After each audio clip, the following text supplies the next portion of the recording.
एक सरकारी बंगला होता है, जो जज मजिस्ट्रेट वगैरह होते हैं उनके लिए दिया जाता है। तो जब एक जज आया, उसकी फैमिली आई, उसको वो बंगला दिया गया, तो वो एक ही रात में कह के भागने लगा कि इस बंगले में भूत है, भूत है। और उसने वो बंगला तुरंत खाली कर दिया। इस तरह से दूसरा भी जज आया, उसको भी वो क्वार्टर दिया गया, वो भी उसने भी ये कह के खाली कर दिया कि इस बंगले में भूत है और मैं यहाँ पे नहीं रहूँगा, रात को अच्छी डरावनी डरावनी आवाज़ आती हैं।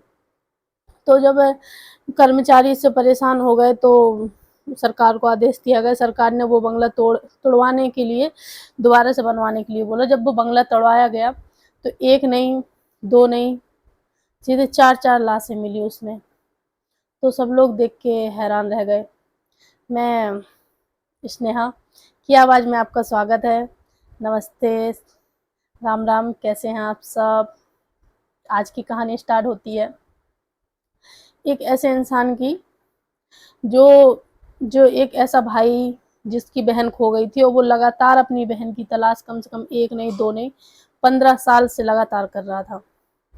जब वो अपनी बहन की तलाश 15 साल से और अपनी 4-3 भांजियों की तलाश कर रहा था कि मेरी बहन भांजी गई किधर, और वो पुलिस में कांस्टेबल वगैरह होता है उसका भाई। तो अपने वो चारों तरफ मुखबरे जासूस लगाए हुए था कि कहीं से कुछ पता चल जाए कि उसकी भांजी किधर है और उसके जो बहन है वो किधर गई, आखिरकार किस तरह लापता हो गई, कुछ समझ में किसी को नहीं आ रहा था। तो एक बार जब ऐसे मुखबिर लगाए थे तो एक मुखबिर को फ़ोन आया कि और आपका बहन यहाँ पे कुछ है उसका। तो जब वो पुलिस वाला जाता है और देखता है कि फ़ोन कहाँ से आया, तो फ़ोन ये दिल्ली के नोएडा से आया हुआ था। तो जब वहाँ पे जाके देखता है तो उसका जो जीजा होता है वो वहाँ पे मिलता है। जब वहाँ पे उसका जीजा मिलता है तो वो पूछता है कि मेरी बहन किधर है, मेरी भांजी किधर है। तो वो कहता है कि एक रिश्तेदार के यहाँ चले गए हैं, वहाँ पे रहते हैं, दूसरी जगह पता बताया। तो उसने, जब पुलिस वालों ने वहाँ पे कुछ आदमियों को भेजा तो देखा वहाँ पे नहीं थे, फिर वो कुछ और बहाने बनाने लगा। तो जब पुलिस ने उससे सख्ती से पूछताछ की, क्योंकि ज़्यादा उसके साथ जोर जबरदस्ती कर नहीं सकते थे, क्योंकि रिटायरमेंट जज था वो। जब रिटायरमेंट जज था तो पूछताछ जब सख्ती से की तो वो बोल रहा है कि ठीक है रुकिए, और मैं 5-10 मिनट में अभी आ रहा हूँ अपने कपड़े चेंज करके। और वो कमरे के अंदर चला जाता है। जब वो देखते हैं कि 5 से 10 से 20 मिनट हो गए, वो नहीं आ रहा है, तो जब पुलिस अंदर जाती है तो देखती है, तो देख के सन्न रह जाती है। उसने आत्महत्या की कोशिश की, उसने अपने हाथ से ही अपने शरीर में चाकू मार लिया। तो पुलिस जल्दी से उसको चाकू को ले, उसको रिटायरमेंट जज को ले जाती है और एडमिट कराती है। और वो थोड़ी बहुत होश में आता है, पर उस टाइम पे वो कुछ कहने और सुनने के योग नहीं था। फिर उसका और उपचार चलता है तो वो सही हो जाता है। जब उससे बार बार यही पूछा जाता है, वो उसका कोई जवाब नहीं देती है। और जब पुलिस को सख्ती से जब आती है तो वो बताता है कि और वहाँ उस जिसमें मैं रहता था पुराने बंगले में, वहाँ पे ये लाश गड़ी है। तो पुलिस सोचने पे मजबूर हो गई कि इतना यंग तो है नहीं, और इकट्ठी 4-4 लाश इकट्ठी कैसे कर सकता है, उसके साथ कौन साथी था। तो जो उसके जो चपरासी वगैरह थे, उनसे ये कह के खुदवाया गया गड्ढा कि मुझको यहाँ पे क्यारियाँ लगानी है, फूल लगाना है। और वो कर्मचारी रुक भी नहीं सकते थे, क्योंकि वो जज थे। उस टाइम पे जो उनका हुक्म होता था वो उनको मानना पड़ता था। तो वो खोदते गए, और उनका एक जो खाना बनाने वाला था, कुकिंग मेकर, उसके साथ मिलके उनने उस लाशों को दफनाया। और सोचने वाली बात, उसकी 2 बेटियां अमेरिका में पढ़ती थी।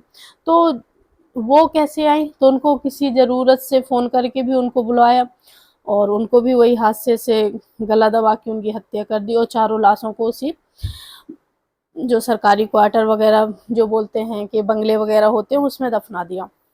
और वो अपना पेंसिल सैलरी मिलती थी वो लेके और अपना बाहर रहने चला गया। तो उसका भाई बार बार ये पूछ रहा है कि इसने मारा क्यों। जब उसने ये नहीं किया तो कोर्ट तक बात पहुंची, केस चला, कम से कम केस फाइनल प्रूव किया। तो जज ने उसको सीधे ऑन द स्पॉट फांसी की सज़ा सुनाई, और बोला कि जब तक ये मर नहीं जाए, जब तक इसको फांसी में लटकाया जाए। तो उसने अपनी बचाई के लिए हाई कोर्ट में अपील की, सुप्रीम कोर्ट में अपील की, फिर मजिस्ट्रेट से अपील की। जब सबने ये कहानी सुनी तो सबने ही वही जजमेंट दिया फांसी का, उसकी सज़ा को नहीं टाला गया। और उसका भाई लगातार पूछ रहा था कि आखिरकार मेरी बहन ठीक है, मेरी भांजियों का कसूर क्या था? ये बात जज ने भी पूछी, पर उसने उस चीज़ का रिप्लाई नहीं दिया। और आखिरकार उसको पहली बार मैंने इतना पढ़ा है, और जो आज तक न्यूज़ है, ये है, वो है, उसमें बहुत जगह खुद सोचा है कि आज तक जज को फांसी नहीं दी गई, ये पहली फांसी थी जज की। तो उसको आखिरकार फांसी में लटका दिया जाता है, और ये राज बिल्कुल राज रह के ही दफन रह जाता है।